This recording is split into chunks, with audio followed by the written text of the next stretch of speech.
에스라서요. 에스라는 짧죠, 책 자체가. 제가 전에 그 여기 에스라 느헤미야 에스더 여기 관련된 그 역사서 하나를 연대기를 만들어 놓은 게 있는데 어젯밤에 제가 아무리 컴퓨터 찾아도 못 찾아가지고 그게 있으면 좋은데 그 표가 있으면 이제 찾아서 드릴게요. 짧게 만들어 놓은 건데 예. 에스라서는 이 어쨌든 그 역대기가 끝나면서 포로기 이후거든요. 지금 역사가 70년이 흘렀단 말이죠. 바벨론 포로기 끝나고 돌아온 과정이니까 여기가 그 역사가 펄쩍 뜁니다. 그 부분하고 이제 에스라와 느헤미야인데 그 사이에 에스라 지금 오늘 하겠지만 중간에 사이에 또 에스더성 그 사이에 들어가야 됩니다. 이 역사로는 그걸 좀 더 몇 연도를 제가 표시해 드릴 테니까 잘 들으시고 예 하시기 바랍니다. 에스라 7장 오늘 에스라 7장 10절입니다. 에스라 7장 10절. 우리는 지금 에스라 느헤미야죠. 본래 구약 성경은 그 느헤미야 에스라입니다. 그 느헤미야를 에스라서 1권이라고 그러고 에스라가 쓴 첫 번째 책이라고 그러고 에스라가 쓴 두 번째 책이라고 합니다. 에스라서 7장 10절 말씀 7장 10절 말씀 같이 있습니다. 이는 에스라가 주의 율법을 구하고 그것을 행하며 이스라엘에서 법규와 판단의 법도를 가르치려고 자기 마음을 예비하기 때문이더라. 예. 에스라의 그 전체 요절입니다. 에스라가 어떤 사람이었는가 잘 보여주는 거죠. 자기 마음을 예비하였기 때문이더라. 이걸 하려고. 예. 진짜 구약의 진짜 목자상이라 그럽니다. 이게 에스라입니다. 자, 기도합시다. 주 하나님 감사합니다. 주님께서 은혜와 복을 주셔서 이 시간에 주의 말씀을 은혜롭게 잘 선포하게 하시고 듣는 모든 분들이 또 말씀을 마음에 받고 믿음으로 결합하도록 도우실 간구합니다. 또 오늘 시간보다 은혜롭고 복된 시간이 되게 하시고 또 주의 영으로 충만하게 되도록 도우실 간구합니다. 전능하신 주 하나님 언제 어느 때나 저희 마음속에 주의 말씀이 살아 역사하게 하시고 강력하게 권능 있게 활동할 수 있도록 도와주십시오. 주의 성기도 합니다. 아멘. 예. 에스라는 바벨론 포로기 이후에 기록된 성경입니다. 기록 시기는 주전 450년경이고 기록자는 책 이름대로 에스라입니다. 70년의 바벨론 포로 생활을 마치고 유대로 귀환한 이스라엘은 새롭게 신정국가를 세워야 하지만 여전히 제국의 영향력 아래 있었고 다윗의 왕자에 앉을 왕이 없었습니다.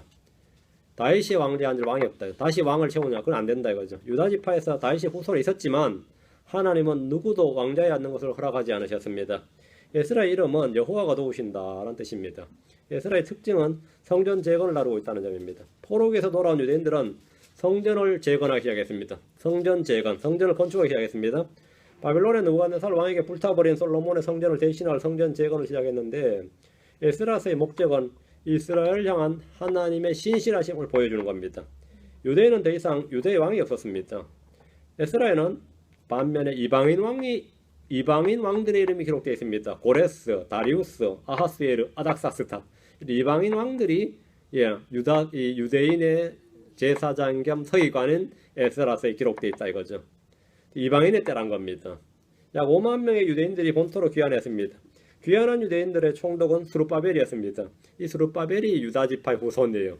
본래는 이 스룹바벨이 왕이 되어야 될 사람이죠. 근데 왕이 못 되고 이방인이 되니까 어떻게 되죠? 총독이 되는 겁니다. 총독이 되는 거죠. 성전 건축을 촉구한 대언자는 학개와 스가랴입니다. 에스라는 대제사장 아론의 후손이었습니다. 에스라는 유대 포로기에 바벨론에서 태어나서 바벨론에서 자라났지만 그는 평생 동안 하나님의 말씀을 연구하고 백성들을 가르친 진정한 성경학도였습니다. 그는 히브리 말을 잊어버리지 않았습니다. 그리고 히브리 글, 히브리 문화, 히브리 성경 여기 다 능통했습니다. 역대기를 통해서 유다의 전 왕조를 모두 살펴봤는데 하나님을 높이고 하나님 보시기에 정직하고 올바르게 행하는 왕들은 하나같이 민족적 아니면 또 국군의 융성함과 강성함을 맛보았습니다. 대신 하나님 보시기에 악을 행하고 가증한 왕들은 모두 다 망했습니다. 히스기야가 죽고 므낫세가 들어서면서 급격히 기울어진 유다는 마침내 이방 땅에서 70년의 포로 생활을 했습니다. 그 포로기 동안에 활동했던 대언자가 다니엘과 에스겔입니다. 에스라는 70년의 포로 생활이 끝난 후에 유대로 돌아온 대언자입니다. 한번 생각해 보세요. 70년간 바벨론 포로 생활했는데 한국, 일본에 36년, 35년 6개월이라고 그러죠. 그 36년도 길죠. 40년도 안 되는 시간도 얼마나 길었어요. 근데 이 다니엘은 70년 포로 생활 동안 70년 내내 그 사실은 공직 생활을 한 사람입니다. 그것도 최고위 관직으로 그래서 독립하면 한국 가서 어떻게 됐죠? 친일파 해가지고 때려 죽이죠. 그럼 다니엘도 때려 죽이자 다니엘 그래 되겠어요? 그런 건 아니죠. 네. 느헤미야, 스가랴, 학개, 말라기 등등은 모두 포로에서 돌아와서 성전 건축을 주도하면서 이스라엘에게 율법을 가르친 위대한 대언자들입니다. 더 이상 유다의 왕은 나오지 않았다 그랬죠. 본래 에스라와 느헤미야는 한 권이었는데 이 라틴어 성경이 번역될 때 그 라틴어 불가타 성경이라고 하죠. 그 라틴어 성경이 번역되면서 이 두 권은 에스라의 첫 번째 책 느헤미야, 에스라의 두 번째 책 이 에스라 이렇게 나누어졌습니다. 에스라의 저자는 서기관 에스라입니다. 그는 모세 율법에 정통한 사람이었습니다. 구약 성경은 유대 중심의 역사이기 때문에 이방 역사를 거의 기록하지 않습니다. 그래서 만약 이방 역사가 나오면 그것은 유대 역사와 유대 민족과 연관된 민족, 유대 민족과 연관된 민족, 유대 민족의 역사와 관련된 역사만 기록될 뿐입니다. 세속 역사를 우리가 잠깐 살펴보면 BC 605년부터 536년까지 포로기 70년입니다. 주전 605년, 597년, 586년 이 세 번에 걸쳐서 유대인들은 바빌론으로 포로로 끌려갔습니다. 다니엘과 에스겔은 모두 바빌론의 포로 생활을 하면서 하나님의 말씀을 받았던 대언자들입니다. BC 538년에 고레스 왕이 유대인들의 귀환 칙령을 내립니다. 536년에 BC 536년에 1차 귀환이 이루어지는데 돌아온 수가 49,897명이었습니다. 그에 돌아와서 각 도시에 흩어져 있다가 7월에 함께 모여서 하나님의 제단을 만들어 희생제사를 드렸습니다. 535년, BC 535년에 성전 건축을 시작했습니다. 그러나 원수들의 방해로 건축이 중단이 되었습니다. 그래서 BC 520년에 성전 건축이 재개되었습니다. 다시 하자. 이때 성전 건축을 주도한 사람이 학개와 스가랴 대언자입니다. 그리고 BC 515년에 성전 건축이 완료가 됩니다. 그리고 BC 458년에 에스라가 귀환을 했습니다. 에스라가 늦게 귀환한 거죠. 그리고 BC 445년에 느헤미야가 성벽을 쌓았습니다. 성벽이란 것은 예루살렘 도시 건축입니다. 도시 건축, 도시의 성벽을 재건한 것입니다. 당시의 세계 상황을 보면 인도에서는 불교가 일어나기 시작했습니다. 불교가 이때 일어난 겁니다. 중국에서는 공자화를 할 때 공자, 유교가 일어났습니다. 에스라가 귀환할 즈음에 그리스에서는 소크라테스가 철학을 논하고 있었습니다. 이때 시기에 독특하죠. 역사가 헤로도투스는 역시 느헤미야 시대 사람입니다. 70년의 바벨론 포로 생활은 유대인들에게 최악의 시기였지만 하나님은 그 기간을 통해서 세계 선교의 대업을 이루셨습니다. 이게 뭔 말이에요? 바벨론은 3개 대륙으로 이어지는 요충지입니다. 그 땅이 3개 대륙으로 이어지는 요충지고 모든 문화를 전 세계로 파급시키는 중심지였습니다. 거기서 70년간 유대인들이 포로 생활하면서 헤브라이즘이라고 일컫는 유대의 문화와 정신, 특히 구약 성경의 지혜가 중국과 인도와 그리스 등으로 골고루 전파되어서 이들이 귀환할 즈음에 불교, 유교, 그리스 철학이 각 대륙마다 꼽히기 시작했습니다. 그 그리스 철학을 논할 때 항상 나오는 말이 뭐냐면 헤브라이즘과 헬레니즘의 결합이라고 그러죠. 그 헤브라이즘은 그게 뭐냐면 구약 성경이에요. 헤브라이즘이 어떻게 퍼졌냐면 다 바빌론 포로 생활했기 때문입니다. 여러분이 유교가 굉장히 자문하고 비슷하다 그러죠. 이게 다 자문이 그쪽으로 전파되어서 그렇습니다. 불교가 맨날 허무하다, 없다 그런 거 하죠. 공적, 시생, 식직생 그런 거 하죠. 그게 다 전도서 이야기입니다. 그 전도서가 그쪽으로 내려간 거죠. 그러니까 이게 전부 다 이 불교, 유교, 그리스 철학이 전부 다 이게 사실은 여기서 나온 겁니다. 특히 솔로몬의 잠언은 동방으로 이동해서 중국에 정착되어서 유교의 원류를 이뤘고 솔로몬의 전도서는 인도로 들어서 불교 문화를 이뤘습니다.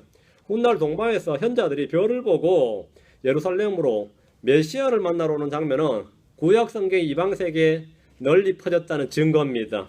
그들이 별을 보고 메시아의 별을 보고 찾아왔다 이거죠. 그럼 어디를 어떻게 알았냐면 다니엘 때문이죠. 다니엘이 뭐죠? 이 현자들, 매기들, 그 동방의 점성술사들의 우두머리였다 이거죠.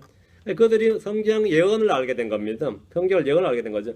그러니까 그걸 찾아온 거예요. 동방에서 마태복음이 달리 나온 게 동방에서 갑자기 왜 나타났느냐 이거죠. 그게 다 바벨론 포로기 때 구약 성경을 배웠던 겁니다. 그게 전부 다 다니엘의 영향이죠. 바벨론의 낯선 포로 생활 가운데서 주님은 계속해서 대언자들을 주셨고 일을 하셨습니다. 다니엘은 70년 내내 믿음을 지키고 대를 걸쳐서 왕궁의 총리를 역임함으로써 백성들의 신앙을 격려했고 에스겔 역시 백성들 가운데서 먼 훗날 이스라엘 회복과 천년왕국의 소망을 전하는 설교를 했으며 에스라와 느헤미야 같은 걸출한 믿음의 사람들이 그들 가운데 있었습니다. 에스라는 서기관이며 대제사장이었습니다. 그는 성경을 연구하고 백성들에게 가르쳤습니다. 뿐만 아니라 그는 기도의 사람이었습니다. 그는 이스라엘 백성들의 영적 부흥을 위해서 노심초사했습니다. 에스라라는 이름 자체가 도움이란 뜻이다. 여호와께서 도우신다. 그는 바빌론에서 예루살렘까지 군대의 보호를 받지 않고 기꺼이 단독으로 여행을 했습니다. 느헤미야는 지금으로 보면 평신도입니다. 그는 제사장 가문도 아니었고 특별한 소명도 받지 않았습니다. 그는 내시 출신입니다. 그 다니엘도 환관 내관이었고, 이 사람 느헤미야도 내관이었어요. 내시단 말이죠. 근데 주의 백성, 주의 성읍에 대한 소식으로 인해 피 끓는 마음으로 인해서 위대한 사명을 이룬 사람입니다. 스룹바벨 역시 여기 자주 등장하는 이름인데 그의 공식 직함은 다르시다, 통치자 다르시다였습니다. 당시 제사장은 여호수아였고 대언자는 학개와 스가랴였습니다. 대언자는 학개와 스가랴가 활동했습니다. 에스라는 처음 유대인에 귀환 때 온 것이 아닙니다. 처음 유대인에 귀환은 스룹바벨과 여호수아에 의해서 주도되었습니다. 에스라는 바빌론에 한참 있다가 느헤미야와 함께 활동을 합니다. 에스라의 전체 기회를 살펴보면 1장부터 6장까지는 스룹바벨의 지도 아래 첫 번째 귀환한 유대인들의 역사적 기술이고 7장부터 10장까지는 에스라의 지도하에 영적 각성과 개혁이 이루어지는 이야기고 많은 인물들이 기록되어 있습니다. 자, 1장으로 갑니다. 1장 1, 2절은 역대기하 36장 22절, 23절과 같습니다. 그 에스라 1장 1절, 2절 딱 보시고 왼쪽에 눈을 딱 돌려서 역대기하 36장 22절, 2절 오면 내용이 똑같죠? 똑같은 말 두 번 나온단 말이죠. 역대기하 마지막 부분하고 에스라 첫째 장 1, 2절이 같아요. 마지막 장 끝 두 절하고 에스라 첫 두 절이 같습니다. 이는 역대기의 저자가 에스라일 것이라고 추정하는 강력한 증거입니다. 그리고 하나님의 집이라는 표현이 에스라의 총 24번이나 등장을 하는데 역대기에도 35번이나 나옵니다. 이런 같은 어휘, 동일 어휘를 반복해서 사용하는 거, 이것도 아마 역대기를 에스라가 저술하지 않았나 하는 증거가 됩니다. 역대기와 에스라는 공히 사람들의 이름이 줄줄이 등장하는데 이 점 역시 동일 저자를 뒷받침합니다. 역대기와 에스라에는 레위지파와 성전 건축의 조력자들을 집중적으로 다루는데 이 점 역시 역대기와 에스라는 같은 저자일 것이다 해서 역대기의 저자가 누구냐 그러면 에스라일 것이다 이렇게 믿는 겁니다. 에스라는 역대기의 끝부분을 에스라의 첫 부분으로 다시 잡아서 기술을 했는데 이는 하나님께서 예레미야를 통해 약속을 신실하게 지켰다는 것을 보여주시기 위함이고 역사의 연속성, 기록의 연속성을 지금 보여주는 겁니다. 고레스는 왕이 되자 이스라엘 백성들을 귀환시켜서 예루살렘에 하나님의 집을 건축하라는 명령을 내렸습니다. 1절부터 4절이 이 고레스의 칙령입니다. 한번 보십시다. 에스라서 1장 1절부터 4절. 이제 페르시아 왕 고레스 제1년에 주께서 예레미야 입으로 하신 주의 말씀을 이루시려고 페르시아 왕 고레스의 영을 움직이심에 그가 자기 온 왕국에 두루 선포하고 또 그것을 글로도 기록하여 이르되 페르시아 왕 고레스가 이같이 말하노라. 주 하늘의 하나님께서 땅의 모든 왕국을 내게 주시고 또 내게 명하사 유다에 있는 예루살렘의 자신을 위해 집을 건축하게 하셨나니 그분의 모든 백성 중에서 너희 가운데 거하는 자가 누구냐? 그의 하나님께서 그와 함께 계시를 원하노니 그는 유다에 있는 예루살렘으로 올라가 주 이스라엘 하나님의 집을 건축하라. 그분은 하나님이시요 그분의 집은 예루살렘에 있느니라. 남은 자가 누구든지 그가 머물던 모든 곳에서 그의 처소 사람들이 은과 금과 물건과 짐승으로 그를 도와주고 그 외에도 예루살렘에 있는 하나님의 집을 위하여 자원 헌물을 드릴지니라 하였더라. 이방왕이 지금 말이죠, 유대인들에게, 자기 땅에 있는 유대인들에게 떠나라는, 그리고 뭘 위해서 떠나라고요? 성전을 짓고 예배를 하도록 떠나라는 거예요. 이거 이집트의 파라오하고 완전히 다르죠. 그렇게 파라오는 10번의 재앙을 내려서 겨우 쫓아냈는데 지금 이 고레스 왕은 왕명으로 이쪽에서 요청도 안 하는데 우리를 떠나게 해달라고 하지도 않고 말이죠. 근데 왕이 자기가 직접 이렇게 명령을 내렸어요. 이것은 성계의 예언의 정확성을 보여줄 뿐 아니라 역사의 주관자가 바로 하나님이라는 사실을 가장 잘 보여줍니다. 하나님은 예레미야를 통해서 70년이 차면 백성들을 이곳으로 다시 돌아오게 하실 것을 말씀하셨습니다.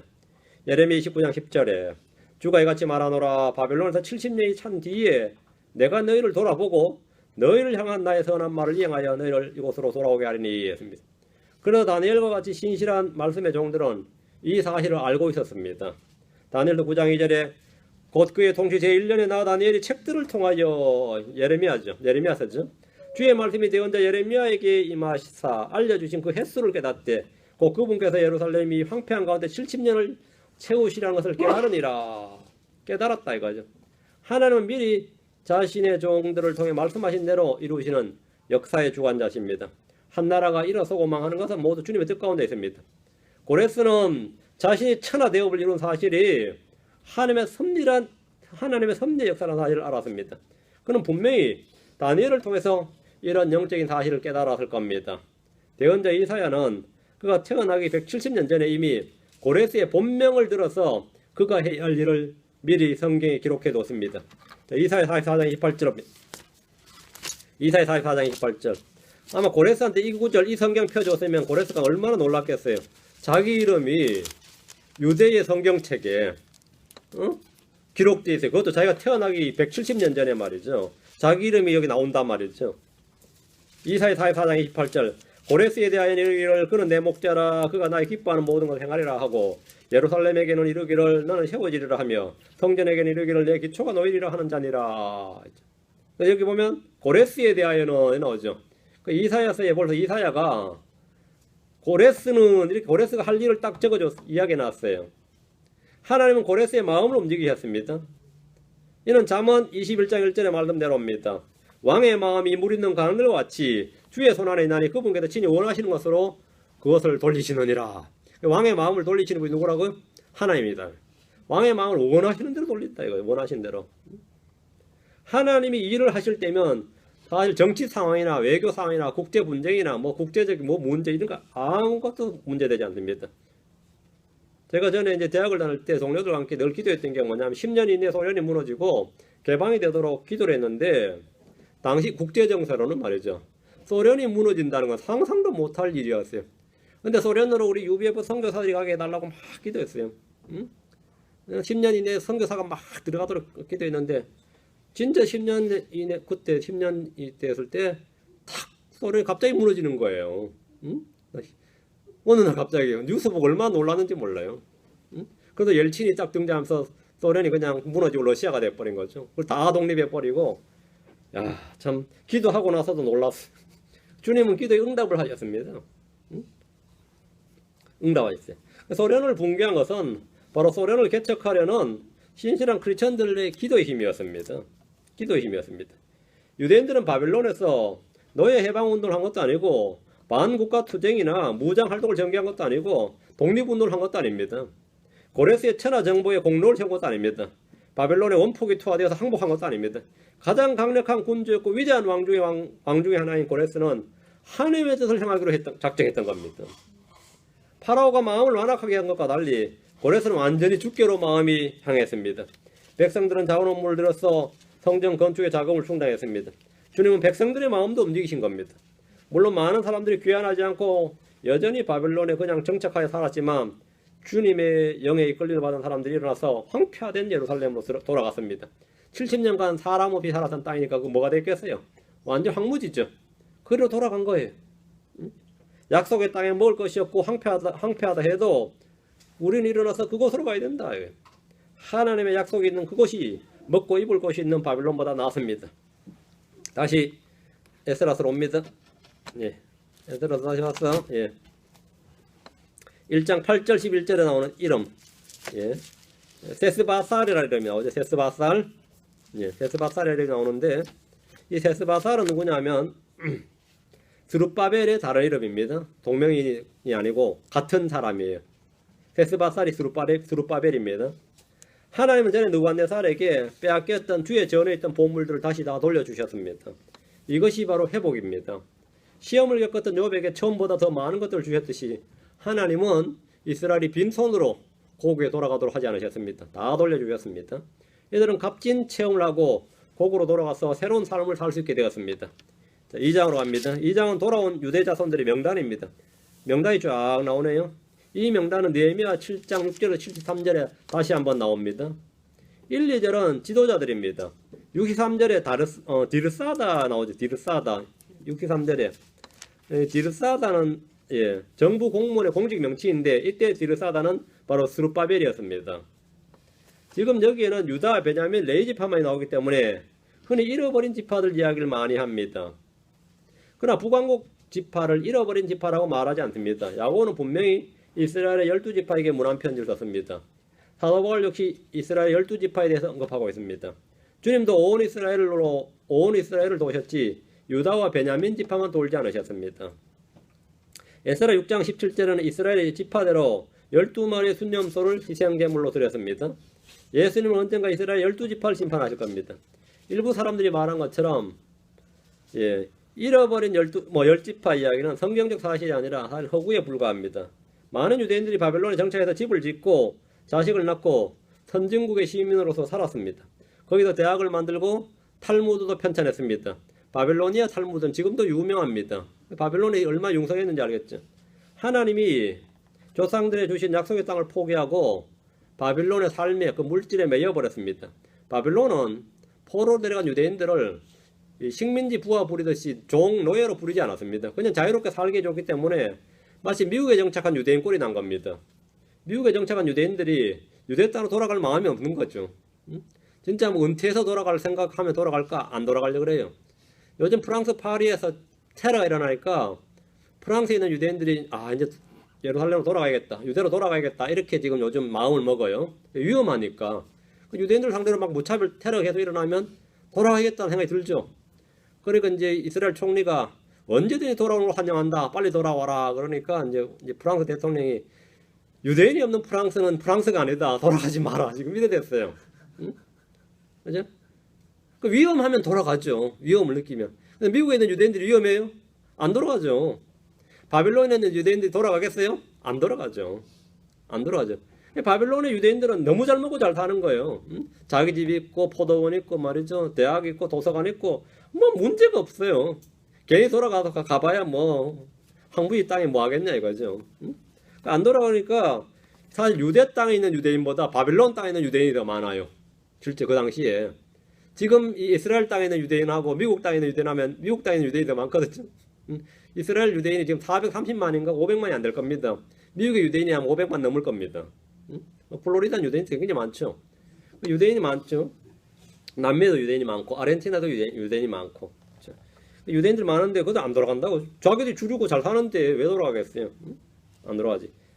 마지막 때에도 주님께서 땅끝에 있는 이스라엘 백성들을 모으실 때 이런 일이 반복될 겁니다. 돌아오라 그러면 안 돌아가요.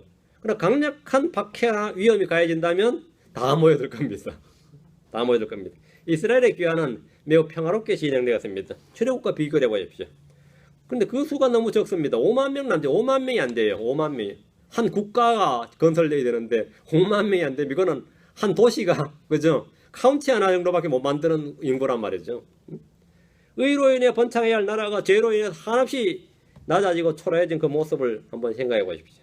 죄는 어느 국가나 사회나 가정이나 개인이나 가리지 않고 형편없이 망가뜨립니다.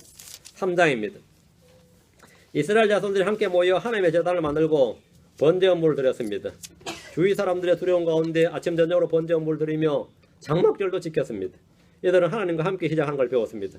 그들은 단번에 성전을 건축할 수는 없었지만 제단을 쌓을 수는 있었습니다. 주위의 위협과 공포는 이들의 믿음을 더욱 강화시켜 주었고 하나님만 의뢰하도록 했습니다. 우리에게 적이 많다면 두려워할 것이 아니라 그것으로 인해 더욱더 친구가 되시고 도움이 되시는 주님과 선한 교제를 지속해야 됩니다. 때로 어려움과 외적 두려움이 우리를 겸손하게 하고 무릎을 꿇도록 유도합니다. 백성들은 성전 건축을 위해서 자원에서 헌물을 드렸습니다. 사실 갓 돌아온 이들에게 성전 건축이란 대공력은 엄청난 부담이고 벅찬 일임에 틀림없습니다. 그러나 그들은 지체하지 않고 성전 건축 준비를 진행해 나갔습니다. 하나님께서 무엇인가 하도록 우리를 부르실 때 우리는 지체 없지 않고 헌신할 수 있어야 되며 그것들의 필요를 넉넉히 공급하시는 하나님의 섭리의 손길을 바라봐야 됩니다. 드디어 주의 집에 기초가 놓였습니다. 11절입니다. 백성들의 반응을 보십시오. 그들이 다 함께 찬양과 감사를 드렸지만 눈물은 서로 다른 눈물이었습니다. 사뭇 다른 눈물이 흘렀습니다. 전에 솔로몬의 성전을 보지 못했던 젊은 사람들은 기쁨의 눈물이었지만 솔로몬의 성전을 본 적이 있던 늙은 사람들은 그때와 비교해서 너무나 초라한 지금의 성전 기초를 보고 통곡을 했습니다. 솔로몬 때야 이스라엘 최강국일 때잖아요. 그때는 뭐 엄청난 공력이었죠. 그 성전은 진짜 금으로 된 황금의 성전이었습니다. 그거하고 지금 성전하고 막 비교할 수가 없는 거죠. 그러니까 통곡을 하죠. 이전에 솔로몬의 성전은 주를 믿고 순종했던 때 주님이 주신 복의 결과 영광의 상징이었습니다. 이들은 울면서 자신들의 죄가 가져온 고통스러운 기억과 비참한 현실로 통곡할 수밖에 없었습니다. 이게 지금 13절 이야기입니다. 자, 14장으로 갑니다. 그러다가 이 성전 건축이 일사천리로 진행된 게 아니라 중단됐습니다. 스탑이 됐어요. 적들은 성전 건축을 방해하기 위해서 온갖 노력을 다했습니다. 이 작업을 방해한 사람들은 아시리아 왕이 사마리아에게 이주시킨 사람들로 이교도들이었습니다. 사람들은 흔히 연합과 하나 되는 것이 선이고 하나님의 뜻인 줄로 압니다. 그러나 성경적 진리는 언제나 분리가 주의 뜻이요 우리가 해야 할 일임을 가르쳐 줍니다. 출애굽의 과정에서 이스라엘이 그렇게 고생한 것은 그들 가운데 섞여 사는 무리들 때문이었습니다. 이들은 언제나 불신과 불순종을 부채질하고 선동했습니다. 여기서도 마찬가지였습니다. 이들은 이스라엘 사람들이 아니면서 유대인 흉내를 내고 성전 건축을 같이 하자고 제안했습니다. 이제는 성전 건축 같이 하자 이거예요. 스룹바벨과 예수아를 비롯한 지도자들은 이 제안을 단호히 거절했습니다. 그러자 그들은 건축일을 방해하고 괴롭혔습니다. 건축일을 방해한 게 4절 5절이죠. 마귀는 하나님의 일을 방해합니다. 예수 그리스도는 건축자십니다.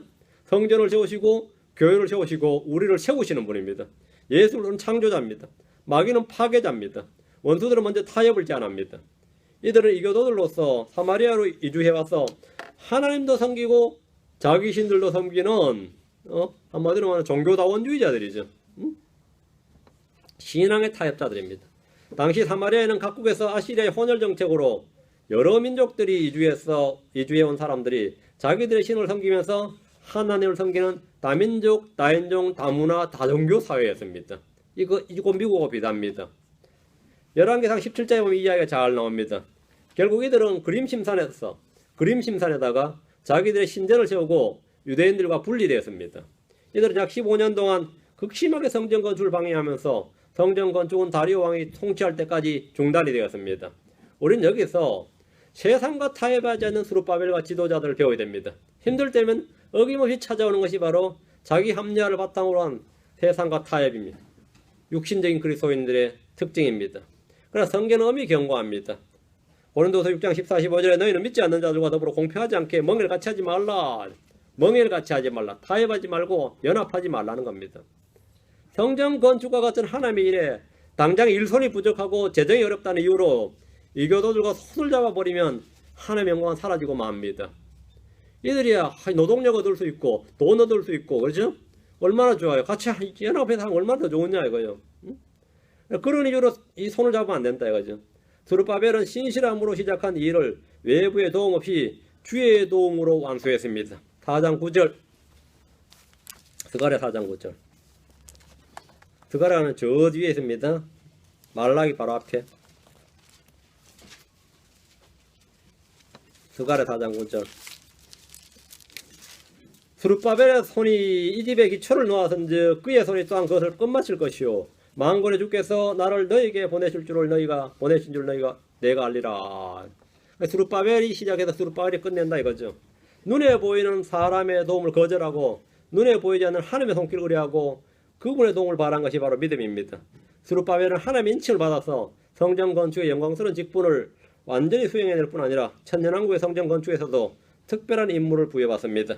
학개서 2장 2, 3절에 만군의 주가 말하노라 오 스알디엘의 아들 내 종 스룹바벨아. 그 스룹바벨이 하는 말 주가 말하노라 내가 너를 택하였으므로 그날에 내가 너를 취하였고 너를 인장으로 삼으리라. 만군의 주가 말하노라 했습니다. 스룹바벨이 성전 건축의 책임자로 택함 받은 거죠. 6절입니다. 에스라 다시 4장 6절 아하스웨르는 파라오처럼 왕의 타이틀입니다. 실제 이름은 캠비시즈입니다. 아하스웨르 그러죠. 아하스웨르라는 뜻 자체가 파라오처럼 왕명이에요. 왕명 타이틀이 아하스웨르입니다. 이 사람 왕 이름은 캠비시즈인데 아닥사스다는 캠비시스 왕이나 그 뒤를 이은 스메르디스 왕의 다른 이름입니다. 원수들은 왕에게 고소를 했고 왕은 이들의 고소를 들었습니다. 우리는 여기서 하나님의 뜻을 수행할 때 찾아오는 원수들의 대적과 핍박과 방해를 봅니다. 하나님의 뜻이라고 해서 모든 일이 일사천리로 아무 방해 없이 술술 풀리고 환경이 잘 조성될 것이라고 믿는 오늘날 크리스천들에게 깊은 교훈을 줍니다. 하나님의 뜻이기 때문에 오히려 안 되는 게 많습니다. 하나님의 뜻은 진짜 잘 풀린다. 하나님의 뜻이 아닌 건 막히는데 하나님의 뜻은 잘 풀린다. 요런 설교, 요런 신학이 오늘 교회 내에 은밀히 퍼져 있습니다. 여러분이 잘 보시면 알겠지만 하나님의 뜻이기 때문에 일이 잘 안 되는 건 많습니다. 하나님의 뜻이기 때문에. 지금 성전 건축은 분명히 하나님의 뜻입니다. 그런데 원수들의 대적과 핍박과 고소 중단되고 안 되고 많았죠. 자 많죠. 오히려 핍박과 방해가 많단 말이죠. 그래서 우리는 환경을 통해서 하나님의 뜻을 깨달으려 하지 말고, 이리도록 환경을 통해서 하나님의 뜻을 깨달으려 말고, 감각을 단련해서 하나님의 말씀으로 선악을 분별하고 성령의 인도하심을 따르도록 해야 됩니다. 어떻게 이게 하나님의 뜻인 줄 아냐면, 내가 환경을 자세히 돌아가는 이 사정을 잘 유념해서 본다. 그것도 물론 뭐 지혜는 지혜인데 그게 정확한 게 아닙니다. 그게 정확한 게 아니에요. 히브리서 5장 14절에 그러나 단단한 음식은 장사한 자들에 속하나니 그들은 그것을 사용하여 자기 감각들을 단련시킴으로 선악을 분별하느니라 했어요. 여러분이 이제 이 감각들을 단련시켜 말씀으로 분별하는 거, 이 분별력이 있으면 뭐 제일 좋아요. 근데 이게 없는 사람들은 내 마음이 평안하면 하나님 뜻인가 보다, 이런 이제 진단법 하나. 그게 하나님 뜻인지 어떻게 알아면, 알아. 기도해보면 마음이 평안해. 그거 하나. 두 번째는 일이 잘 풀려. 하다 보면 그냥 수술 풀려. 그 하나님 뜻이야. 맞아요? 이런 식의 이제 진단법인데, 사실 좀 엉터리 진단법입니다. 만약에 그 병원에 의사한테 갔는데 진단을 하라 그러면, 아프세요? 괜찮아요? 기분 좋아요? 기분 좋아요. 지금 괜찮으세요? 다 나았네. 뭐 이런 식이라고. 뭐 그런 식이에요. 그런 식의 그 문진이라고 그러죠. 진단도 안 하고 문진에 물어보고 다 나았네. 됐어 가요. 약효 좋네. 운 좋은 줄 아세요. 진짜 황당한 돌팔이 의사들 많아요. 마찬가지로 어떤 자매가 이제 제가 선배였어요. 저한테 경희대 다니는 선배였는데 결혼하려고 하는데 연상의 여자를 만났거든요. 그 집안에 발칵 뒤집혔어요. 그때 우리 때문에도 그런 게 많았어요. 그래가지고 한 5살 연상이었거든요. 그 집에서 무슨 그런 여자를 며느리를 맞을 의사였다고 엄마도 그렇지 않은데 발칵했는데 아들이 자꾸 하나님의 뜻이라고 그러니까 엄마가 그게 무슨 하나님의 뜻이냐, 나도 그렇지 않이다 뭐 이래 나온 거예요. 니만 그렇지 않고 니만 기도하냐, 나도 그렇지 않고 새벽 기도 다 나간다 이랬어요. 극심하게 반대를 했는데 뭐 그 간증이라고 하더라고. 나한테 그래 간증을 하는데, 엄마가 나 꿈을 꿨는데 그 사람은 내가 그 사람을 원하는데 네가 왜 자꾸 방해하고 막냐, 뭐 이런 꿈을 꿨다는 거예요. 그래서 얼른 두 말하고 데려와서 결혼했던 이야기가. 그래서 그걸 늘 간증하고 다녀. 그냥 잘 사세요 이렇게 그 간증하고 다서 나중에 이혼하면 큰일 나니까 간증 안 했으면 모를까. 이미 그렇게 떠벌리고 다녔으니 이제 죽을 때까지 잘 살아야 된다고. 그래서 어제도 뭐 꿈을 꿨다 그래. 꿈을 꿨다 이거요. 그러니까 하나님의 뜻을 아는데 꿈이나 환상이나 계시나 느낌이나 체험이나 뭐 감각이나 감정이나 뭐 일이 잘 풀린 거나 그 사람 만나고 나서부터 우리 집안에 일이 잘 풀리더라. 하나님의 뜻이야. 이게 완전 한국식 기독교입니다. 근데 이게 지금 말씀으로 이게 잘 안 되죠. 여러분이 잘 이 성경 감각을 단련해서 말씀으로 선악을 분별해야지 자꾸 이 환경이나 뭘로 하는 거 아닙니다. 그렇다면 그렇게 했다면 스룹바벨이나 이런 사람들은 성전 건축 못해요. 하나님께서 기초를 놓으셨다고 자기는 믿고 했는데 왜 이렇게 방해가 심하고 안 되는 거예요? 안 되는 거죠. 그러니까 흔히 사람들은 말이죠, 마음의 평안이 하나님 뜻이다, 뭐 환경의 조성이 하나님 뜻이라고 주장하지만 그런 것들은 기준이 될 수가 없는 겁니다. 하나님으로부터 받은 말씀이 있을 때 환경이 어떻게 돌아가든 나의 감정과 느낌이 어떻게 들어오든지 굴하지 않고 나아가야 되는 겁니다. 5장입니다. 성전 건축이 다시 재개가 되었습니다. 다시 재개되는데 대언자 학개와 스가라는 성전 건축을 촉구했습니다. 5장 1절에서 보면 성전 건축을 촉구했는데, 그리고 스룹바벨과 예수아는 앞장서서 중단된 성전 재건을 다시 시작했습니다. 그들의 이 일은 믿음으로 하는 일이었습니다. 하나님의 말씀은 이들이 승리할 수 있는 힘이 되었습니다. 원수들의 방해에도 불구하고 한편으로는 일을 하고 한편으로는 왕에게 상소하여 꾸준히 일을 추진했습니다. 학개서에 보면 학개는 하나님으로부터 4번에 걸쳐서 말씀을 받았습니다. 첫 번째 받은 말씀은 성전 건축을 중단한 채 그것이 주의 때가 임하지 않았다면서 변명하며 각자 자기 일에만 열심히 유대인들 향해서 엄중한 책망의 말씀을 한 것이고, 두 번째 받은 말씀은 위로와 확신의 말씀이었습니다. 주님은 솔로몬의 성전, 지금 건축한 성전, 앞으로 지어질 성전을 비교해 주었습니다. 학개는 이전의 솔로몬의 성전과 앞으로 다가올 천년왕국의 성전을 비교했습니다.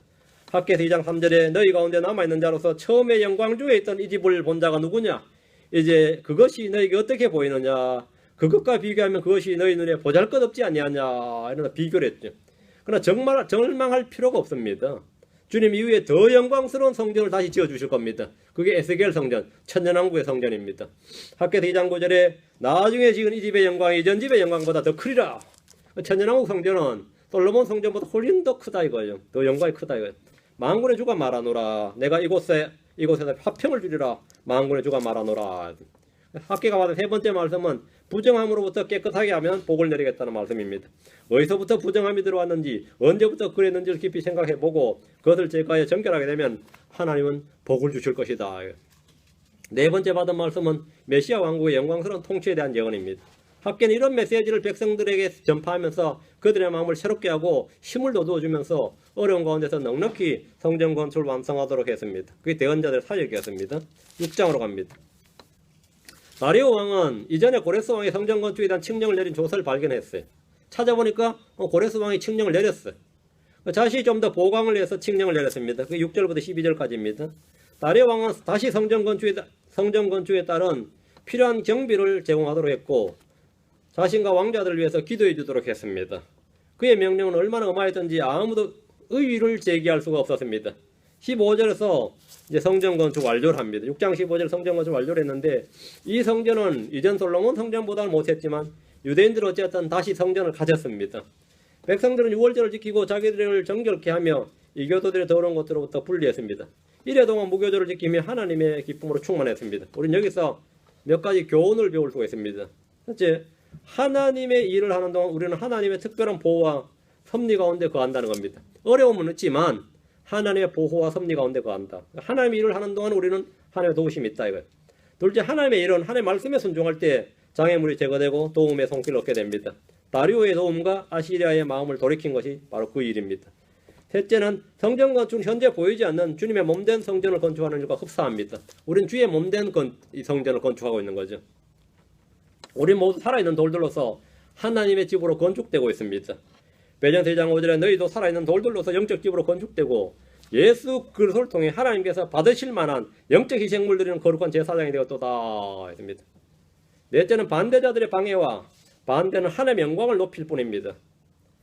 시편 76편 10절에 확실히 사람의 진노가 주를 찬양할 것이요 그 진노의 남은 부분은 주께서 억제하시리이다. 사람의 진노가 뭐라고요? 주를 찬양한다. 사람의 반대와 핍박이 사실 좌절시키는 게 아니라 더 영광스럽게 한다 이겁니다. 요셉의 형제들의 분노와 시기는 요셉을 총리요 구원자로 만들어줬습니다. 모압 왕이 발람을 고용하여 이스라엘을 저주하게 했으나 그의 입술을 통해서 메시아에 대한 위대한 예언이 쏟아져 나왔습니다. 모르드게를 죽이기 위해서 하만이 장대를 높이 세웠지만 자기가 매달려 죽었습니다. 거기에 자기가 매달려 죽었습니다. 유대인들은 예수 그리스도를 십자가에 못 박았으나 그로 인해서 구원의 역사가 온 세상에 퍼졌습니다. 로마 황제는 요한을 밤모섬에 유배했으나 거기서 요한계시록이 완성되었습니다. 하나님은 우리를 향한 원수들의 방해와 핍박을 그대로 당하도록 허락하시는 듯 하지만 그 가운데서 자연스럽게 자신의 목적하시는 바를 수행하시고 승리를 쟁취하시고 영광을 얻으십니다. 7장입니다. 7장은 6장과 7장인데 6장 끝하고 7장 사이에 거기에다가 58년의 기간이 있습니다. 6장하고 7장 사이의 역사가 58년의 간격이 있어요. 이때 바벨론에서 그 유명한 에스더와 모르드게를 통한 민족의 구원이 있었습니다. 6장과 7장 사이에 에스더서가 들어가야 되는 거죠. 이때 에스더서가 들어가야 됩니다. 7장 1절에 나오는 아닥사스다 왕은 BC 465년에서 425년경에 페르시아를 다스리던 왕이었습니다. 에스라는 아론의 16대 자손이었습니다. 지금 미국의 아론의 64대 자손이 살고 있다 그러죠. 그 양반 크리스천이에요. 미국에 살고 있는 아론의 자손이. 이 에스라는 16대 자손이었습니다.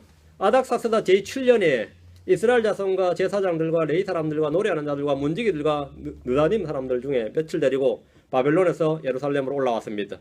그는 모세의 율법에 정통했습니다. 에스라죠. 바벨론에서 예루살렘까지 거리는 걸어서 3개월 정도 거리입니다. 3개월 정도. 왕은 에스라에게 주님을 섬기는 데 필요한 경비를 제공했습니다. 21절은 상당히 파격적인 명령입니다. 에스라가 요구한 것은 무엇이나 왕의 보고에서 내어주라는 겁니다. 에스라가 요구하면 왕명으로 왕의 창고에서 왕의 보고에서 내주라고. 그리고 성전에 관계된 사람들에게는 면세 혜택을 부여했습니다. 24절에 세금 면제, 텍스 프리였단 말이죠. 에스라의 주 임무는 백성들에게 하나님의 율법을 가르치는 것입니다. 7장 25절, 에스라서 7장 25절. 에스라여, 너는 내 손에 있는 내 하나님의 지혜를 따라 내 하나님의 법들을 아는 모든 자들을 행정관과 재판관으로 세워 강 건너에 있는 온 백성을 재판하게 하고 너희는 그것들을 알지 못하는 자들을 가르치라. 그리고 사법권을 부여하여 하나님의 법과 왕의 법을 어기는 자들에게 처벌할 권한을 줬습니다. 이 모든 것은 에스라의 기도에 대한 응답이었습니다. 8장입니다. 8장 1절부터 14절은 에스라와 함께 올라온 사람들의 명단입니다. 그런데 특이한 것은 이 중에 레위인들이 하나도 없다는 겁니다. 에스라와 함께 올라오는 사람들 중에 레위인이 없어요. 레위인들은 자발적으로 에스라를 따라서 예루살렘으로 올라오지 않았습니다. 에스라는 레위 사람들을 설득하여서 데려왔습니다. 18절 19절 레위 사람들을 설득했단 말이죠. 마땅히 주를 위해 일을 해야 할 사람들이 뒤로 빠지는 것은 안타까운 일입니다. 21절부터 23절 우리에게 많은 걸 가르쳐 줍니다. 한번 보시죠. 자, 기도입니다. 에스라의 기도. 그때 내가 거기서 아하바 강에서 금식을 선포하고 우리 하나님 앞에서 우리 자신을 괴롭게 하여 금식을 이렇게 표현한 겁니다.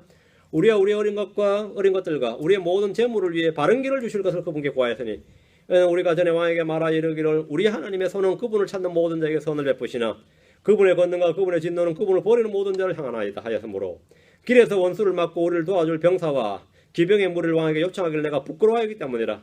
그러므로 우리가 이것을 위하여 금식하며 우리 하나님께 간청하였더니 그분께서 우리의 간구한 것을 받으셨더라. 그 왕한테 호위병 좀 붙여달라. 우리를 인도할 예루살렘까지 인도할 기병들을 좀 붙여달라. 이렇게 부탁하는 게 부끄러웠다는 거죠. 왜? 자신이 전에 말하기를 우리 하나님 어떤 분이라고 말했는데 너희 하나님이 그런 분이면 너희 하나님께 요청해라 이래 되는 거죠. 응? 근데 하나님은 이런 분이라 해놓고 하나님이 아니라 왕에게 도움을 요청한다는 것을 에스라가 양심상 이 신앙 양심 허락하지 않는 거죠. 그러다 금식을 선포하면서 하나님께 길을 좀 바른 길을 열어주실 걸 기도했다 이 말입니다. 에스라는 하나님의 도움을 구하면서 왕에게 병사와 기병 무리를 구하는 것을 부끄러워했습니다. 이는 오늘날 약간의 도움이 된다면 세상 사람들은 넙죽넙죽 손을 벌리는 교회 지도자들의 모습과는 상당히 다릅니다. 세상 사람들이 기꺼이 도움을 요청하면서 뭐하죠? 이게 지혜라고 생각하죠. 하나님께 요청해야지 자꾸 사람들이 그렇게 손 벌리면 되겠냐 그러면 그런 게 아니라고 그러면서 넙죽대업 놓은 거죠. 그런데 여러분 아시다시피 세상에 공짜란 없습니다. 세상에 도움을 요청하죠. 공짜란 없어요. 세상에 빚을 지면 상하는 대가를 지불해야 됩니다. 반드시 지불해야 돼요. 제가 교회 개척할 때도 마찬가지예요. 어느 교회 내가 도움을 요청을 안 했어요. 누구한테도. 알아서 도와준다 그러면 내가 거절도 안 하지만 웬만한 도움을 요청해서 받아버리면 맞아. 그건 빚입니다. 반드시 나중에 갚아야 돼요. 그게 다 부담입니다. 굶어 죽게 돼도 마찬가지입니다. 하나님께 기도하지 누구한테 도와달라고 그러면 그게 반드시 지 죽을 때 그 고생할 때 내가 도와줬다 그래요. 이게 제가 여기 미국에서 10몇 년에서 엄청난 어려운 위기 많이 있어도 그런 사람이 지금 없는 게 얼마나 다행인지 몰라요. 왜? 내가 도움을 요청 안 했기 때문이죠. 그리고 전부 다 내가 잘 먹고 잘 사는 줄 알잖아요. 그래서 괜찮은 거지. 잘 먹고 잘 사는 줄 알고 이제 내가 막 죽는 소리 하고 말이죠. 그때 막 돈 일불이 없어가지고 벌벌 떨 때 말이죠. 그놈이 아직 그때 일불이 없어 벌벌 떨 때 내가 도와줬다. 이래 버리면 어떻게 되는 거예요? 아이고 뭐 끝나는 거죠. 그때 윤 목사 말에 돈 10불이 없어서 1불이 없어서 말 벌벌 떨 때 내가 도와줬다. 이래 버리면 평생 그 소리 하고 다닌다고 어디 가서. 그 교회에 말이죠. 맞죠? 돈이 없어서 뭐 이런. 근데 여기에는 그런 비난이 하나도 없죠. 있을 수가 없어. 그런 비난 여러분 혹이만 들으면 그건 무조건 거짓말쟁입니다. 그런 적이 없어요. 그런 적이 없어 아예. 제가 이 에스라의 기도를 아주 깊이 명심하고 있었어요. 아주 깊이 명심하고 있었어요. 그래서 제가 하늘을 보면서 하늘에서 근데 돈주머니 한번 안 떨어지나 싶을 적도 있었어요. 얼마나 어려웠던지. 그만큼 어려서도 사람들한테 요구를 하면 세상에 공짜란 없다 이거. 하늘에서 떨어지는 돈은 상관없는데 사람들에서는 그렇다 이거죠. 세상에 빚을 지면 반드시 거기 상하는 대가를 지불해야 됩니다. 그 친인척 간에도 마찬가지예요. 친인척 간에도. 이 성경을 모르는 세상 사람들이 반드시 배워야 될 질문이 뭐냐면 공짜란 없다 이거예요. 하나님이 주시는 것만 공짜입니다. 공기든 태양이든 비든 걸어다니는 땅이든 숲이든 바다든 하나님이 주신 것만 공짜예요. 하나님이 주신 것만 공짜지. 하나님이 주신 모든 건 다 공짜예요. 구원도 공짜고 영생도 공짜예요. 근데 그걸 공짜로 안 얻고 뭐 이것만 해결해 주시면 또 서운한 사람들 있죠. 공짜를 조건 거는 사람도 있거든요. 그럼 또 거기 매여요. 자기 혀에 자기가 매여. 그럼 그거 해야 돼요. 자식을 바치겠나이다 뭐 이런 사람도 있고 자기를 바쳐야지 자식을 왜 바쳐요. 근데 어쨌든 그런 사람이 있는데 에스라는 그거 확실하게 한 거. 공짜는 없다. 근데 금과 은과 많은 보물들을 이 지금 바빌론에서 그거 옮기려면 말이죠. 군사들 호의가 당연히 필요하죠. 이 사람들이 지금 비무장으로 지금 금은보화를 옮기고 있다 그러면 어떻겠어요? 이건 산적들의 그냥 표적이죠. 이거 이 정보가 노출되는 순간에 이 사람들 끝나는 거죠. 응? 근데 에스라는 군대의 힘이 아니라 사랑의 힘 하나를 무리했습니다. 31절에 보면 이들을 노리는 매복자들이 있었어요, 없었어요? 있었어요. 이들을 노리는 매복자들이 있었단 말이죠. 왜 나오죠? 매복한 자들에서 여러분 그분께서 원수의 손과 길에 매복한 자들의 손에서 우리를 건지셨으므로 나오죠. 분명 매복자들이다. 이거 털자. 이런 산적들이 있었단 말이죠. 그런데 건졌다 이거죠. 그 비무장 상태에서 손해를 안 입고 이동했다는 거 엄청난 이야기입니다. 우리는 이들처럼 옮길 물질이 물론 없지만 우리는 저 하늘까지 갈 때 영적 부하들을 잘 지켜야 됩니다. 우리가 오늘 상속의 유업을 잘 지켜야 돼. 내가 가진 믿음을 잘 지켜야 되고 내가 가진 성경을 잘 지켜야 되고 내가 가진 이 보화들을 잘 지키고 백성들에게 나누어 줘야 될 선한 청지기들입니다. 주의하여 그것들을 지키라. 8장 29절에 나오죠. 주의하여 그것들을 지키라. Watch we and keep them. 잘 보고 지키라고. 내 잘 지키라고요. 여러분 스스로 자신들을 잘 지키시기 바랍니다. 여러분 마음을 지키고 생각을 지키고 여러 가진 상속의 유업을 지키고 다 지켜야 됩니다. 9장입니다. 에스라 9장. 에스라가 도착했을 때 유대 사람들은 엉망이었습니다. 이방 민족들로부터 자신을 분리하지 않았고 그들의 풍습대로 가증한 일을 행했습니다. 왜? 70년간 보고 배운 게 있으니까. 뿐만 아니라 이방 민족들과 결혼해서 스스로 섞였습니다. 에스라는 이 소식을 듣고 기가 찼어 옷과 겉옷을 찢고 머리털과 수염을 뜯으며 앉아 있었습니다. 3절이죠. 하지만 이 가운데 하나님의 말씀의 역사가 있었습니다. 4절 같이 보면 4절. 그때 이스라엘의 하나님의 말씀들로 말미암았던 모든 자가 사로잡혀갔던 자들의 범법으로 인해 내게 모였더라. 누가 모인 거예요? 모인 사람들이 있어요. 이 가운데 하나님의 말씀들로 말미암았던 모든 자, 말씀 들었던 사람들. 이 사람들이 뭐죠? 신앙인들, 우리가 말하는 신자들입니다. 유대인들 중에 지금 돌아온 유대인들 중에 하나님 말씀 드렸던 사람들이 누구에게 모였다고요? 네개로 모였더라. 에스라에게 모인 겁니다. 이게 유유상종이에요. 하나님의 말씀을 누려한 사람, 말씀에 떠는 사람은 그런 사람과 친구가 되고 그런 사람과 벗이 되는 겁니다. 말씀이 아무것도 아닌 줄 아는 또 그런 사람들과 한 무리가 되는 거죠. 내가 저녁 희생물 드릴 때까지 놀란치 앉아서 놀아. 말씀에 떠는 자들이 있다는 것은 진실로 영적 각성과 부흥의 시작입니다. 이사 66장 2절에 그 모든 것들을 내 손이 만들었으므로 그 모든 것들이 존재해 왔느니라. 주가 말하노라. 오직 나는 이런 사람, 곧 가난하고 통회하는 영을 가진 자, 내 말에 떠는 자를 보살피느니라. 내 말에 떠는 자를 보살피느니라. 이사 66장 5절에도 주의 말에 떠는 자들아, 너희는 그의 말을 들을지어다. 너 주의 말에 떠는 자들아, 주의 말에 떠는 자들아, 주의 말씀에 떠는 자들. 자, 에스라 9장 다시 가세요. 5절에서 15절에 나오는 에스라의 기도는 다니엘 9장의 기도, 다니엘서 9장에 나오는 다니엘의 기도, 느헤미야 9장의 느헤미야의 기도와 흡사한 기도입니다. 그 에스라, 느헤미야, 다니엘의 기도는 역대기야 7장 14절에 기초한 기도입니다. 역대기야 7장 14절에 내 이름으로 불리는 내 백성이 자기를 낮추고 기도하여 내 얼굴을 구하고 자기들의 악한 길들에서 떠나면 그때 내가 하늘에서부터 듣고 그들의 죄를 용서하며 그들의 땅을 고치리라 했죠. 이 말씀을 기초로 해서 이들이 이제 기도를 시작한 거죠. 이 땅을 고쳐 주시옵소서. 우리를 용서해 주시고 이 땅을 고쳐 달라는 거죠. 여기 살게 되니까. 기도 가운데 주목할 만한 말씀은 8절입니다. 8절에 보면 뭐라고요? 9장 8절에 또 자신의 거룩한 곳에서 우리에게 못을 주셨사오니라는 표현. 이 못이 뭐냐면 대못 있죠. 내일 우리 망치로 때려 막는 못 말이에요. 연못 말고 그 못을 주셨다는 거예요. 하나님 우리에게 뭐라고요? 또 자신의 거룩한 곳에 우리가 못을 주셨다 이랬죠. 이 표현하고 9절에 우리에게 성벽을 주셨사오며 라는 말씀에 주의를 기울이십시오. 못을 주셨다, 성벽을 주셨다.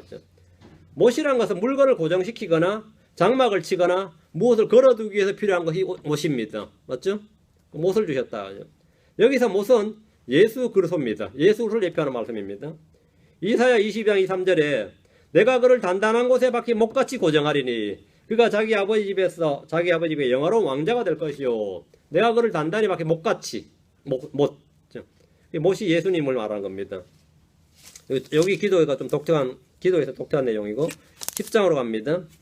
에스라의 기도에 모든 백성들이 동참을 했고 함께 슬퍼하고 애통하고 회개를 했습니다. 회개하는 죄인에게 희망이 있습니다. 2절 10장 2절 엘람의 아들 중 하나인 여히엘의 아들 스가냐가 에스라에게 응답하여 이르되 우리가 우리 하나님을 대적하고 범법하여 그 땅의 백성으로부터 이방안을 취하였으나 이제 이 이래간에 이스라엘에 아직 소망이 있나이다. 그들은 하나님과 언약을 맺고 에스라의 권고 하나님의 명령에 따라 이방인 아내들과 그들에게서 태어난 자식들을 버렸습니다. 이 사건은 느헤미야에 좀 더 상세하게 기록되어 있습니다. 회개와 회복은 늘 함께 갑니다. 회개 없는 회복은 없습니다. 이방안을 취한 자들을 조사하고 모두 내어보냈는데 4개월이 걸렸습니다. 특별히 제사장들 가운데 이방안을 취한 자들이 17명 있었고 레위 자손들이 10명이나 되었습니다. 영적 지도자들의 타락과 죄악은 훨씬 심각하게 다루어져야 됩니다. 사람들의 영적 각성과 회개, 부흥 없이 성전만 그냥 건축하는 것은 아무런 의미가 없습니다. 성전 건축보다 더 중요한 것이 성전에서 예배를 드려야 할 사람들의 마음의 회개와 부흥입니다. 우리가 성전보다 더 중요하다. 성전 건축보다 더 중요한 게 뭐예요? 우리 마음의 부흥, 정결함입니다. 우리 모두 주님께서 순결하신 것 같이 자신을 순결하게 됩니다. 우리 모두 주님이 거룩하신 것 같이 거룩해야 됩니다. 이게 에스라의 내용입니다. 자, 다음 이제 느헤미야입니다. 다음 편 느헤미야기라고 오늘 여기까지. 예. 잠깐 기도하십니다. 예. 위대하시고 거룩하신 주 하나님 감사합니다. 주님께서 은혜와 복을 위해서 저희가 이 어려운 시대에 살고 있습니다. 참으로 혼란하고 악하고 음란하고 패역한 시대에 저희가 그들 가운데 거하며 살고 있는데 저희가 그들에게 동화되지 않고 오히려 분리될 수 있게 하시고 주님의 보호와 인도하심을 따라서 참으로 저희가 주의 뜻을 향하고자 하지만 많은 방해와 시련과 어려움과 또 걸림돌들이 있습니다. 그런 가운데서 꾸준히 주의 뜻을 구하고 주님을 찾고 주의 보호하심, 도움을 힘입어서 늘 승리할 수 있도록 도우실 간구합니다. 저희가 먼저 저희 스스로를 정결하게 하고 거룩하게 하고 주님 앞에서 올바른 그런 성도를 다 되도록 도우실 간구합니다. 무엇보다 마음이 주 앞에서 완전하게 되길 간구합니다. 감사드리며 주의 성기도합니다. 아멘.